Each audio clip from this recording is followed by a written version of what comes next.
ভাবুন তো, হাজার হাজার বছর আগে এমন একটা লাইব্রেরি ছিল যেখানে সংরক্ষিত ছিল গোটা বিশ্বের জ্ঞান, কিন্তু এক রহস্যজনক ঘটনায় হারিয়ে গেল সব। এটাই হলো আলেকজান্ড্রিয়ার গ্রেট লাইব্রেরি। খ্রিস্টপূর্ব ৩য় শতকে মিশরের আলেকজান্ড্রিয়ায় তৈরি হয়েছিল এই লাইব্রেরি।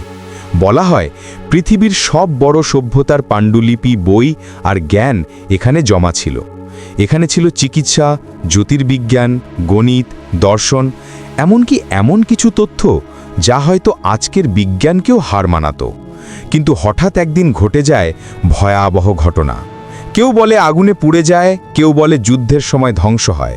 ইতিহাস আজও নিশ্চিত নয় কিভাবে হারিয়ে গেল পৃথিবীর সবচেয়ে বড় জ্ঞানের ভাণ্ডার।